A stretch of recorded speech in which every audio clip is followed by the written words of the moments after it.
Abramos então, meus amados irmãos, nossas Bíblias, no texto que se encontra em Juízes, no capítulo 13. Juízes, no capítulo 13, para a nossa meditação. Nós faremos essa leitura do verso 1 até o verso 20. Tendo os filhos de Israel tornado a fazer o que era mal perante o Senhor,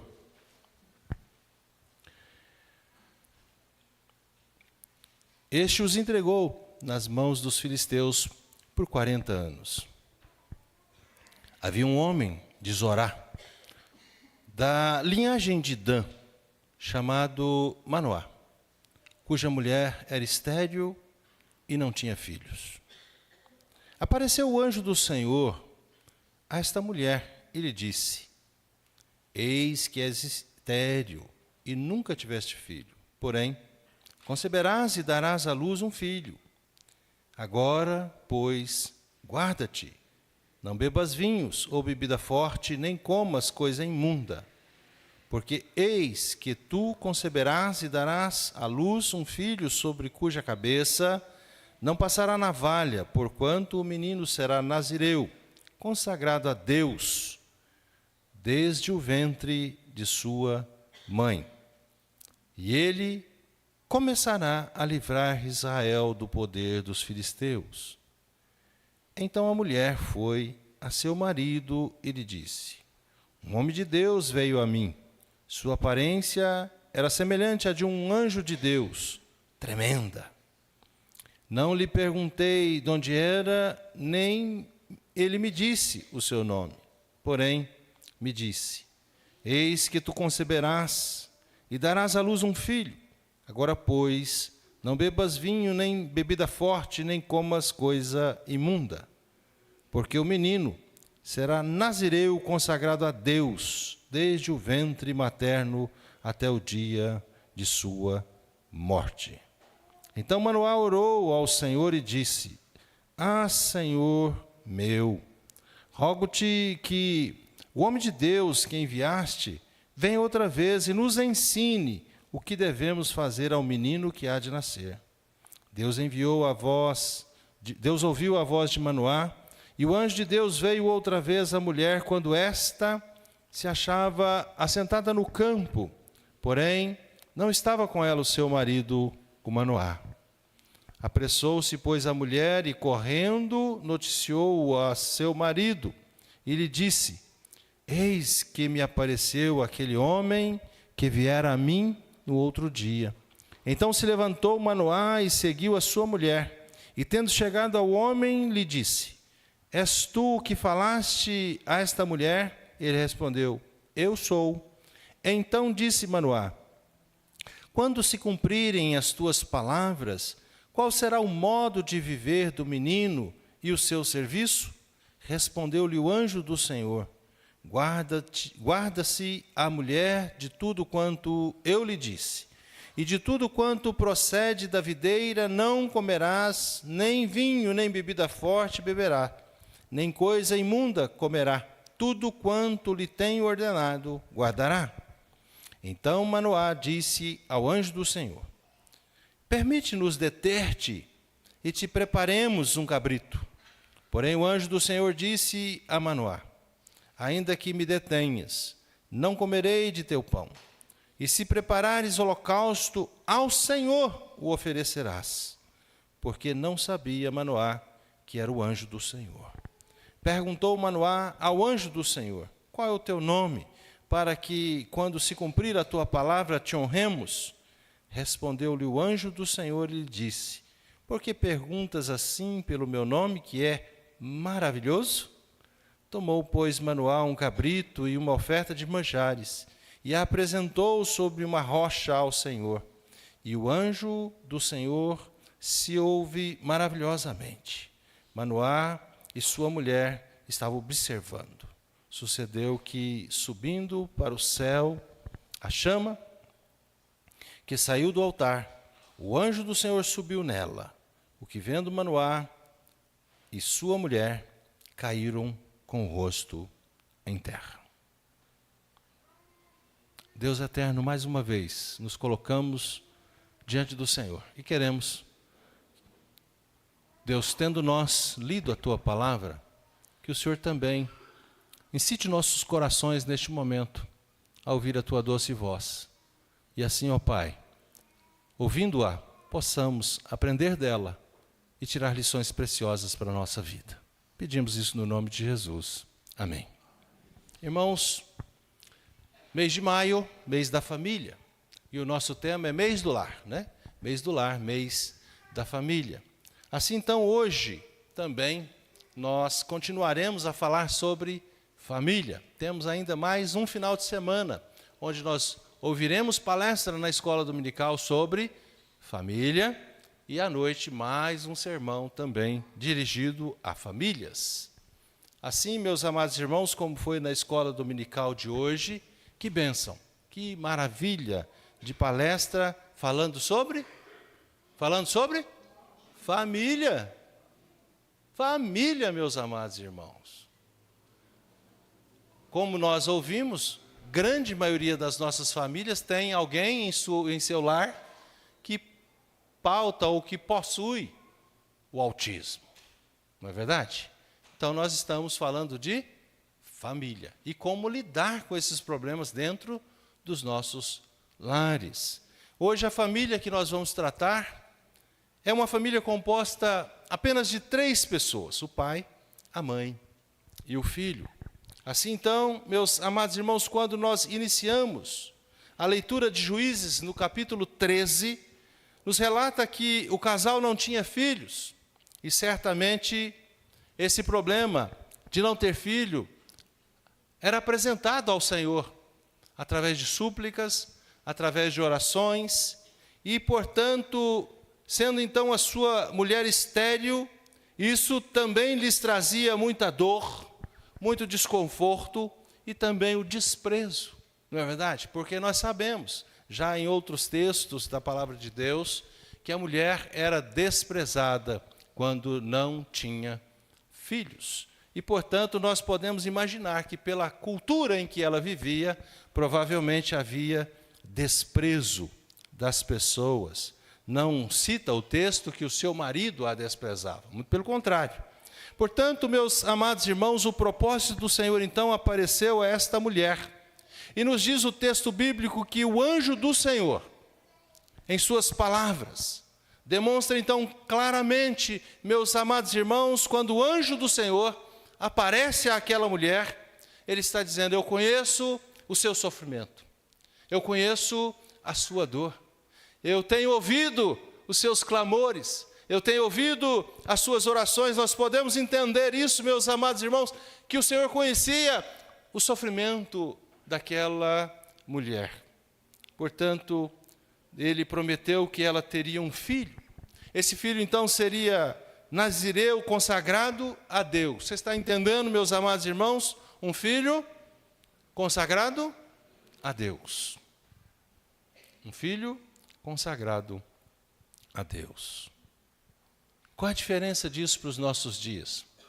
Qual a diferença disso para a nossa sociedade atual? Qual a diferença disso para as famílias da nossa igreja? Para quem você cria o seu filho? A quem você consagra o seu filho? Ao Senhor. Porque ao Senhor ele pertence. Porque a herança do Senhor são os filhos, fruto do vosso galardão. Portanto, meus amados irmãos, deveria então esse menino ser criado para o Senhor. Dessa forma, então, o texto nos diz aqui, e Números capítulo 6, versos de 1 a 21, descreve a lei do nazirato. Eu vou citar apenas aqui algumas características dessa lei do nazirato. Portanto, a lei do nazirato diz que não poderia cortar o cabelo, não poderia beber vinhos, nem bebida forte, mas também não poderia comer coisas imundas. Não poderia comer coisas imundas. Versos de 5 a 7 do capítulo 13. Amados irmãos, quando a mulher então levou o assunto ao conhecimento do seu marido, quando ela disse ao seu marido as palavras do anjo do Senhor, Manoá não estava satisfeito, porque o anjo do Senhor havia falado apenas com a sua mulher e ele queria saber mais, queria ter mais informações. O verso 8 então nos diz assim, meus amados irmãos, verso 8 do texto: então Manoá orou ao Senhor e disse: ah, Senhor meu, rogo-te que o homem de Deus que enviaste venha outra vez e nos ensine o que devemos fazer ao menino que há de nascer. Muito bem, meus amados irmãos, que diferença também faz para nós hoje a expressão de Manoá quando ele ora ao Senhor, querendo saber as instruções de como ele deveria criar o seu filho. Nós temos instruções hoje do Senhor para criar os nossos filhos, sim ou não? Sim. Nós temos instruções na palavra de Deus, a forma como nós devemos criar, como nós devemos educar os nossos filhos. Porque nós criamos os nossos filhos para o Senhor. E se nós os criamos para o Senhor, nós precisamos ensiná-los o quê? A palavra de Deus. Em Deuteronômio diz que nós precisamos falar para eles a respeito de Deus em todo o tempo, andando, deitando, conversando, comendo, em todo o tempo nós devemos falar para os nossos filhos o quê? A respeito de Deus, porque Ele é o nosso Deus. Então o pai precisa ensinar o filho o quê? A respeito de Deus, porque ele está criando o seu filho para quem? Para Deus, para servir a Deus, para ser instrumento usado nas mãos de Deus, não é, Pedro? Foi assim que o papai te criou, para ser instrumento usado nas mãos de Deus, não é mesmo? Então, meus amados irmãos, todos nós, da mesma forma, devemos criar os nossos filhos assim. Portanto, meus amados irmãos, quando ele ora a Deus, no verso 8, não demonstra ali uma falta de fé, não demonstra ali, meus amados irmãos, por que Deus não falou comigo, sim, com a minha esposa, mas nós podemos ver que nessa oração, ela é feita de forma de súplica, de forma humilde. Ah, Senhor meu, rogo-te que o homem de Deus que enviaste venha outra vez e nos ensine. Então ele está falando para ele e para a mulher. Eu e a minha mulher queremos receber mais instruções de como nós devemos criar o nosso filho. Porque a minha mulher disse que esse menino será do Senhor. Então eu preciso criar ele para o Senhor. Então o Senhor volta lá para dar instruções a Manoá. Meus amados irmãos, o casal crente precisa preparar-se para ser pais. O casal crente precisa, meus amados irmãos, mediante a oração e súplica, pedir orientação ao Senhor. Senão nós vamos descuidar muito do que nos preceitua a palavra de Deus, e então nós vamos automaticamente desprezar a palavra de Deus. E quando nós desprezamos a palavra de Deus, os nossos filhos vão ter simpatia pela palavra de Deus, não é isso? Muito pelo contrário.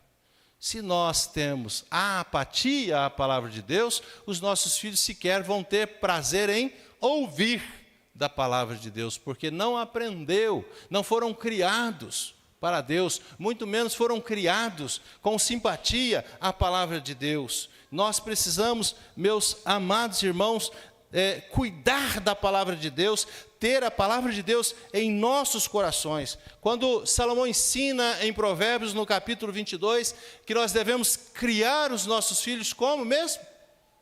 Ensinando a criança no caminho em que ela deve, para quando for velho não. E por que se desviam? Porque o princípio provavelmente foi renegado, que é o princípio da palavra do Senhor em nossos lares, em nossas casas, na nossa própria vida. Às vezes nós cuidamos de tantas coisas, meus amados irmãos, e às vezes até mesmo ativismo dentro da própria igreja. nos faz desprezar a nossa casa. Ensinamos muitos filhos dos outros, cuidamos dos filhos dos outros, temos simpatia pelos filhos dos outros, corremos para ajudar os outros, enquanto a nossa casa está indo a pique, enquanto a nossa casa está à ruína, enquanto a nossa casa está se acabando. Portanto, meus amados irmãos, afinal, então, como seria possível cumprir a missão de criar filhos sem a sabedoria do Senhor, sem a sabedoria do alto, sem a sabedoria que vem de Deus, sem a sabedoria que nós mais precisamos em todos os momentos dentro do nosso lar para a criação e para o sustento da nossa família. Meus amados irmãos, se nós olharmos para o mundo secular, nós podemos encontrar muitos livros, não é isso? Muitos livros de autoajuda para poder nos instruir de como lidar com alguns problemas dentro dos nossos lares, com alguns sintomas dentro dos nossos lares, mas eu diria que a melhor ajuda vem do alto. E se nós não buscarmos essa ajuda que vem do alto, nós vamos fracassar como pai, como mãe, na criação dos nossos filhos. Portanto, a pergunta que eu vos faço é: a oração de Manoá foi ouvida, sim ou não? Sim. A oração de Manoá foi ouvida. O anjo voltou. Ele teve a oportunidade de conversar com o anjo. O anjo respondeu e disse: o que eu falei à sua esposa. Tá bom? Eu já falei com a sua esposa. Ouça a sua esposa. E repetiu. Não é verdade? Repetiu. Ela falou para você? Falou. Então, segue as orientações que eu falei. Então, meus amados irmãos, o anjo respondeu exatamente assim como a futura mamãe deveria se comportar. Portanto, quero destacar, dentro do contexto de Manoá e a sua família, o primeiro ensino, meus amados irmãos, é que podemos nos convencer, é de que o segredo para a educação dos filhos, leiam comigo, depende. Vamos de novo. O segredo depende. Muito bem, então nós estamos convencidos. Isso nos convence de que o segredo da criação dos nossos filhos, a disciplina dos nossos filhos depende da nossa postura, depende do nosso comportamento, depende das nossas atitudes. Tenho convivido com alguns irmãos da igreja que têm crianças pequenas e como nós aprendemos com essas crianças. Porque tudo que nós falamos para uma criança é lei, como nós ouvimos hoje na escola dominical. Elas guardam aquilo como regras. E se é uma regra, não pode ser quebrada. A criança não admite que um adulto quebrem regras.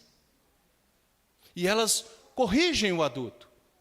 Você mesmo já me ensinou que não pode, e agora você está fazendo aquilo que você falou para mim que não pode. Então, como é que nós vamos ensinar os nossos filhos? Nós precisamos cuidar, em primeiro lugar, dos nossos comportamentos. Do nosso comportamento, meus amados. É preciso nós atentarmos para nossas próprias atitudes. Assim, então, o autodomínio e a disposição de fazer sacrifícios não são características da nossa natureza, não são características da natureza humana. Nem homem e nem mulher gostam de se sacrificar. Gostam de viver à vontade, não é verdade? No princípio, antes mesmo do nascimento de uma criança, quem é que tem ali todo o cuidado? Quem é que deve se preparar para o nascimento de uma criança? Quem é que deve se preparar para o nascimento da criança? A mãe. A mãe. E o texto é muito claro para nós. É a mãe que leva o peso principal. É a mãe que carrega a criança no ventre. É a mãe que traz a criança ao mundo. É a mãe que alimenta a criança. É a mãe que lhe dedica os cuidados. A primeira pessoa que exerce influência sobre esta criança, tanto física quanto moral, é a mãe. É a mãe. E por isso, é a mulher, a primeira que precisa orientar-se para a maternidade. E o anjo apareceu exatamente para aquela que precisava ser orientada. O casal, então, meus amados irmãos, devem sempre aprender a abrir mão de muitas coisas que faziam antes de terem filhos. Porque depois que tem os filhos, tem que abrir mão. Não dá mais para ficar repetindo os mesmos métodos, ou usar as mesmas metodologias cotidianas, continuar algumas práticas errôneas, porque os filhos vão aprender com os pais. Se nós temos filhos hoje estudando nas escolas e não respeitam professores, não respeitam autoridades, não respeitam ninguém, de onde vem isso? De casa, dos lares. Mas por que vem dos lares?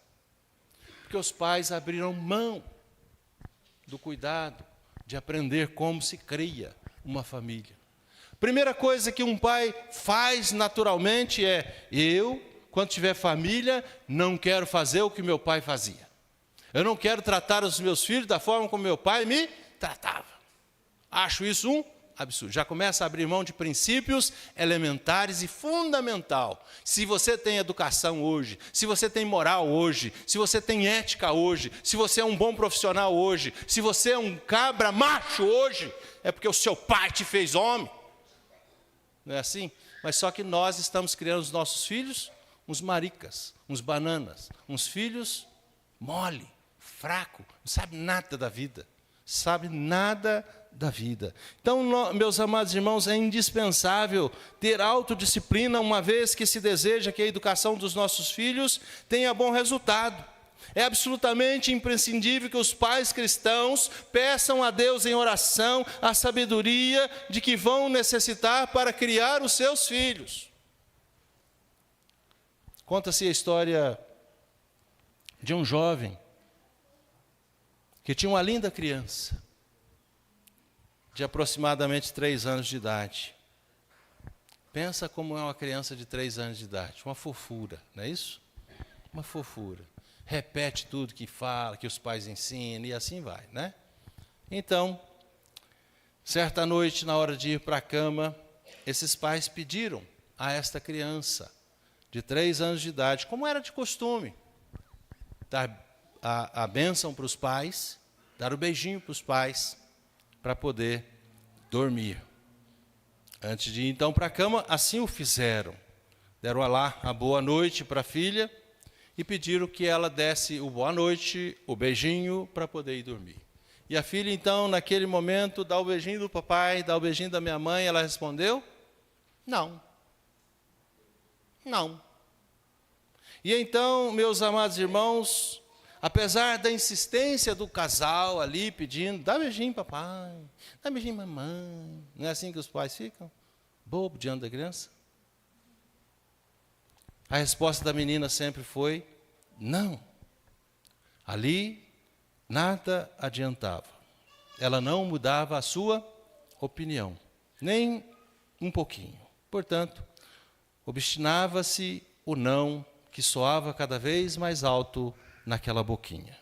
O pai então levou essa criança para um outro cômodo da casa, fechou a porta, deixou a criança lá e, desanimado, sentou ele e a sua esposa um ao lado do outro. A sua esposa, meus amados irmãos, ficou então desiludida. Sentou-se um ao lado do outro e começou então ela a chorar. Como eles poderiam então reagir diante daquela situação? Era uma experiência nova, era uma experiência penosa, eles não sabiam o que fazer. Portanto, esse casal começou a orar. Começou a orar. Na sua opinião, provavelmente, você ia dizer para esse casal assim: larga de ser bobo, larga para lá, ela é apenas uma criança, não é assim? Ela é tão pequena, tá bom, deixa ela crescer, depois quando ela crescer você educa, não é assim? Sim ou não? E depois que cresce, você educa? Nunca mais você vai conseguir, se você não fizer isso enquanto a criança é pequena. enquanto ela é bebê, enquanto ela tem idade para poder absorver o que significa ali os seus conselhos, meus amados irmãos. Então, depois de se ajoelharem, depois de implorarem por sabedoria ao Senhor, o papai abriu a porta e disse amavelmente àquela criança: venha. E ela veio sorridente. Ela veio sorridente e então entrou alegremente no quarto dos pais e disse: boa noite, papai, boa noite, mamãe. Beijou-os e foi dormir. Assim então, satisfeita, feliz, foi para a sua caminha. Meus amados irmãos, o que nós podemos pensar com a mudança da atitude dessa criança? Em primeiro lugar, ela quebrou a resistência dos pais e ela os fez buscar a sua experiência maior, que foi na oração a Deus. Deus ouviu aquela oração, Deus estava com aquele casal e Deus então deu a eles a instrução que eles precisavam para educar aquela criança. Certa vez um pastor relatou que viu na parede um quadro em que se lia uma frase dizendo: a oração muda tudo. Assim então, meus amados irmãos, como nós lemos e nós sabemos, a oração tem poder. A oração pode mudar qualquer circunstância, mas em primeiro lugar, o que é que a oração muda? O que que a oração muda em primeiro lugar? A oração muda a mim. Aquele pai e aquela mãe foram mudados através das suas próprias orações. O Espírito Santo tocou em seus corações e eles então puderam ouvir a voz de Deus de como deveriam tratar com aquela criança. Portanto, meus amados irmãos, quem precisa mudar somos nós. É nós que precisamos dar exemplos. E se todos os pais tivessem consciência da importância da oração com seus filhos, acho que isso evitaria uma série de problemas. Assim, então, ensinando os seus filhos que eles têm autoridade e que essa autoridade vem do próprio Deus. Se todos os pais tivessem essa consciência, que Deus lhes conferiu autoridade na criação dos seus filhos, porque estão criando seus filhos para Deus. Portanto, o que acontece, na maioria das vezes, quando os filhos crescem, quando os filhos chegam à independência, o que acontece na maioria das vezes, quando os filhos ficam adultos, quando os filhos ficam grandes. Aliás, eu estou cansado de ouvir pais que chegam chorando no gabinete pastoral e diz que o filho falou: eu não aguento mais, eu vou só esperar fazer 18 anos para eu sair dessa casa, para eu sumir dessa casa. Achando, meus amados irmãos, como filho pródigo, que o mundo lá fora, que as experiências do mundo lá fora serão melhores do que muitas vezes as reprimendas de um lar cristão na presença do Senhor. Chegam à sua independência, o que eles fazem? Na maioria das vezes vão embora. A oração dos pais deve continuar quando o filho vai embora? Claro que deve continuar e de forma mais intensa ainda, para que o seu filho volte, para que o seu filho se arrependa, para que o seu filho reconheça os seus erros, assim como fez o filho pródigo. Assim então, meus amados irmãos, quando ocorre o que chamamos conflitos de gerações e as opiniões, quando se chocam, o que nós precisamos fazer? Quando os pais estão diante de situações embaraçosas com os seus filhos, no trato, no relacionamento, na forma de convivência, encontro pais que choram, encontro pais que clamam, encontro pais que dizem: eu não sei mais o que fazer. Eu digo: ore, ore, ore mais, ore de novo, coloque o seu filho, faça como Asaf, mães de joelho, filhos em pé. É isso que nós temos aprendido em todo o tempo. Então, meus amados irmãos, convém orar? Orar sim, e em todo o tempo, porque o segredo da educação dos nossos filhos, acima de tudo, é uma questão de exemplo, uma questão de disciplina pessoal, mas acima de tudo também, de nosso relacionamento com Deus. O aprendizado mais eficiente se dá pela imitação de um modelo comportamental dentro de casa. Os nossos filhos estão olhando os nossos comportamentos. Os nossos filhos estão andando atrás de nós desde pequenininho. O pai está indo, o filho está indo junto. O pai está fazendo alguma coisa, o filho está imitando. É ou não é verdade? E todo mundo acha uma gracinha. Invista nisso. Ensina naquela hora que ele tem vontade de fazer. Certa feita, uma mãe dizia o seguinte, que a criança queria lavar louça. O que ela fez? Pôs um banco, pôs tudo que podia para a criança ficar em pé e aprender a lavar louça. E ela ficou do lado, passa mais sabão, passa mais água, e a água está entornando e ela deixa gastar água, porque daqui a pouco, quando ela tiver condições de fazer, ela, não aprendendo agora, ela não vai querer fazer depois. Ela quer fazer agora, porque é engraçado. Então aproveita que é engraçado e ensina. Não é verdade? Ensina.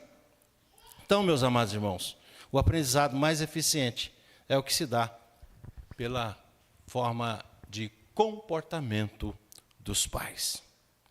O segundo ensino desse texto para nós é que o aprendizado mais eficiente se dá pela imitação.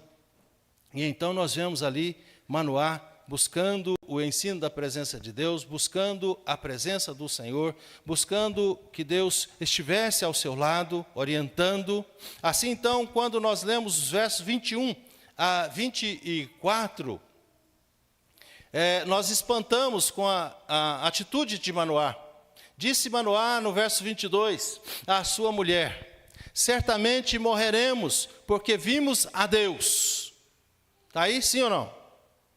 Sim, porém a sua mulher lhe disse: se o Senhor nos quisera matar, não aceitaria das nossas mãos o holocausto e a oferta de manjares, nem nos teria mostrado tudo isso, nem nos teria revelado tais coisas. Depois deu a mulher à luz um filho, e lhe chamou Sansão. O menino cresceu, e o Senhor o abençoou, e o Espírito do Senhor passou a incitá-lo em Manaadã, entre Zorá e Estaol. Nessa época, meus amados irmãos, o que o texto nos ensina na continuação da leitura é que o povo de Israel estava sob o domínio de uma outra nação, estava sobre o domínio dos filisteus. Os filisteus já havia muitos anos dominando sobre eles, e o povo estava a reclamar a Deus para que lhes desse libertação. Então a ideia de Deus é: eu vou fazer com que esse menino nasce, e eu vou abençoar essa família, eu vou abençoar essa criança, e dele virá a libertação dos filisteus. Ele vai livrar o povo de Israel das mãos dos filisteus. Eu quero esse menino nas minhas mãos. Crie o seu filho e coloca ele nas mãos do Senhor. Amados irmãos, muitas vezes nós, como pais, olhamos para os nossos filhos, adolescentes ou pré-adolescentes, que são meio estrambelhados, que são meio atrapalhados, e quando fazem as coisas, nós, ao invés de corrigir com amor, nós às vezes dizemos: quando eu tinha sua idade, eu fazia melhor que você. Quantos pais aqui já fez isso com os seus filhos? Quando eu tinha sua idade, eu fazia melhor que você. Quando eu tinha sua idade, eu já era homem. Quando eu tinha sua idade, eu já trabalhava, eu já tinha salário. Quando eu tinha sua idade, eu já tinha um cavalo, eu já tinha uma bicicleta. Quantos aqui já não fez isso com seus filhos? Humilhando o filho. Humilhando o filho. Meus amados irmãos, é bem certo que os olhos e os ouvidos das nossas crianças, dos nossos filhos, gravam tudo que nós falamos e que nós fazemos. Não podemos esperar que as exortações deem grandes resultados se nós mesmos não nos empenhamos em segui-las. Quantas vezes já ouvi pais dizer: faça o que eu mando, e não fazem o que eu faço? Quando, na verdade, o apóstolo Paulo nos ensina a fazer exatamente o que ele fazia. Eu estou lhe dando o exemplo. Sede meus imitadores, como eu sou de Cristo. Filho, sede meu imitador. Sede meu imitador. Por favor, faça do mesmo jeito que eu estou fazendo, porque vai dar certo para você. Deu certo para mim, vai dar certo para você também. Muitas vezes nós vemos nossos filhos andando por caminhos perigosos e já sabemos que vai dar mal, vai dar ruim, como diz o ditado, né? Vai dar ruim e nós avisamos, mas não temos moral diante dos nossos filhos para incitá-los a abandonar aquele caminho, e aí eles vão e caem e tiram suas experiências pessoais por si só.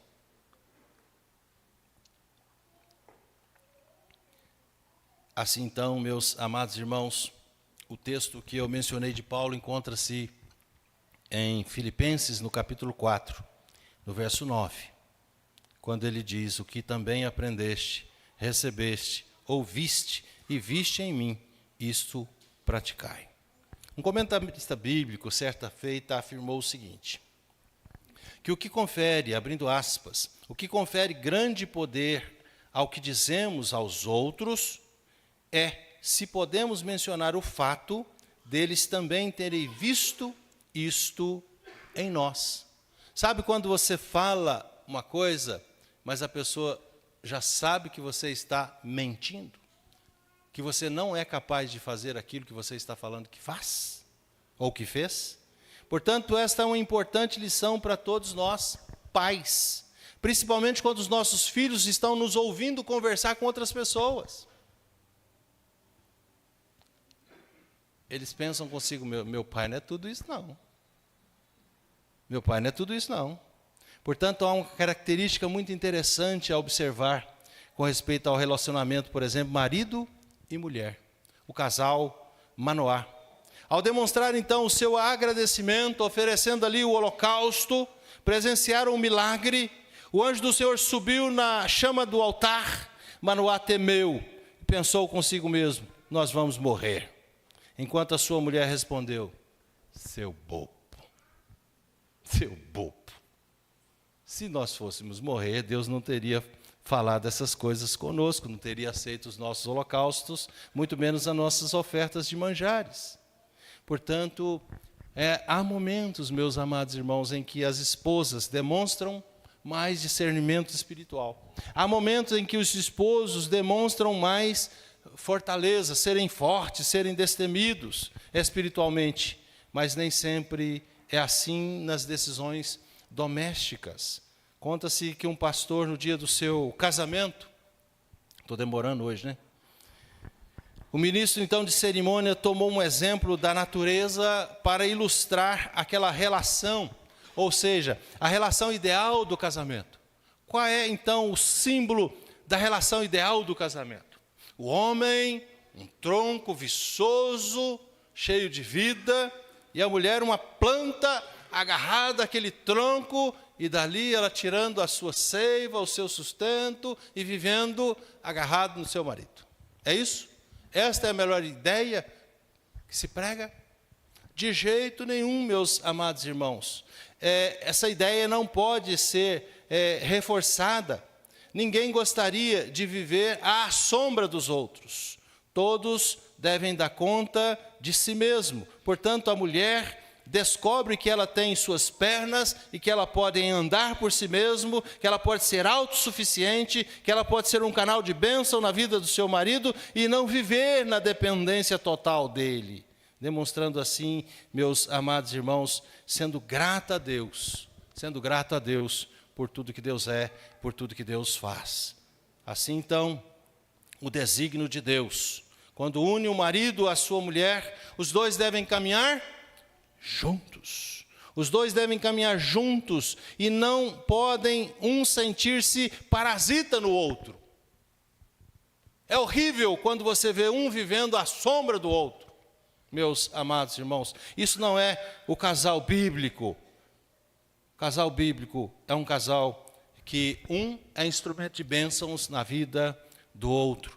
Também não é desígnio de Deus que o casamento, por mais belo que seja, o significado mais excelente do casamento é o cordão de 3 dobras.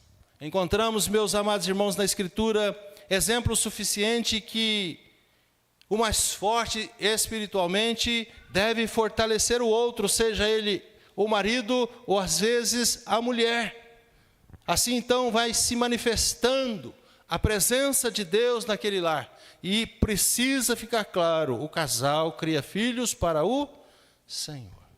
O casal criando um filho para o Senhor. Qual é o desejo desse casal para o seu ente querido? Para a sua obra de criação? Para o filho do seu ventre, seja ele um menino ou uma menina? O que é que o pai deseja para o filho?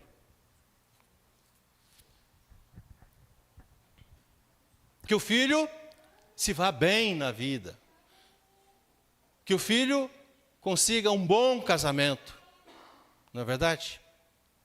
Mas a instrução da palavra do Senhor é muito clara. Que nós não podemos nos pôr em julgo desigual. Quando nós fazemos a nossa pública profissão de fé, nós juramos que aceitamos a Bíblia como nossa única regra de fé e prática. Só que daí a pouco nós esquecemos que ela é regra de fé e prática e começamos a ter práticas contrárias à palavra de Deus. O que aconteceu com Manoá?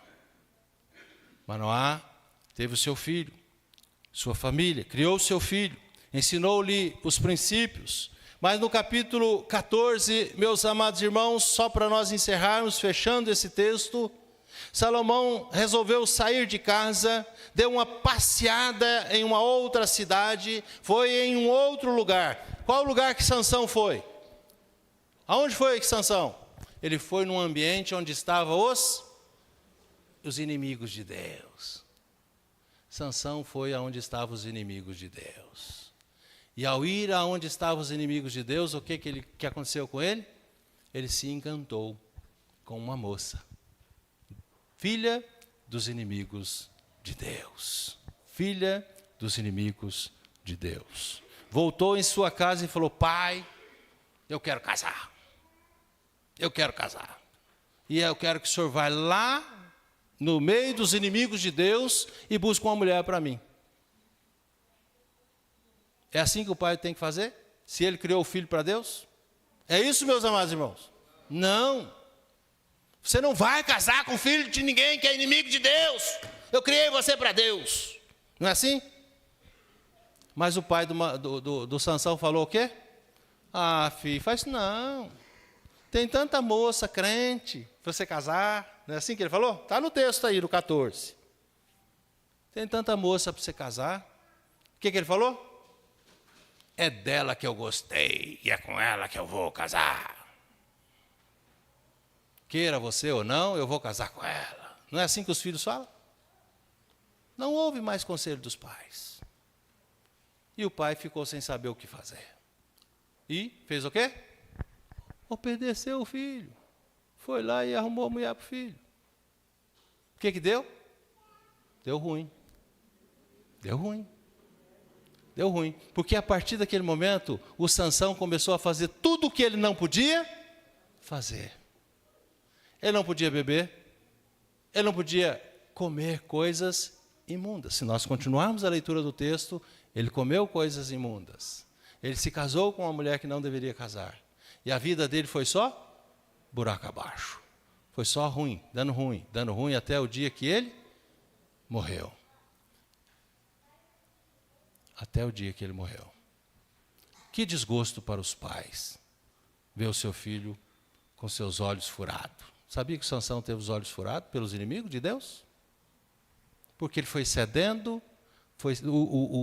O filho nosso que casa com alguém que é inimigo de Deus, ele vai cedendo, daí a pouco o inimigo de Deus vai lá e fura os 2 olhos dele. É isso que você quer para o seu filho? É isso que você quer para o seu filho? Então não deixa o inimigo de Deus furar os olhos do seu filho. Não deixa. Tira o seu filho das garras do diabo, tira o seu filho daquele que é inimigo de Deus, não deixa ele se alinhar, não deixa ficar junto, não deixa, porque vai dar ruim. É da nossa natureza, irmãos. Ensina, cria, insista, invista para que o seu filho seja de Deus. E depois, se os irmãos quiserem continuar lendo a história aí, vai ser canal de bênção para todos nós. Podemos lembrar as palavras do Senhor Jesus Cristo quando nos exorta a cuidar dos nossos pequeninos. Ele diz assim: cuidai desses pequeninos, porque dos tais é o reino dos céus. E se vocês não se fizerem como um desses pequeninos, meus, você também não vai entrar no meu céu.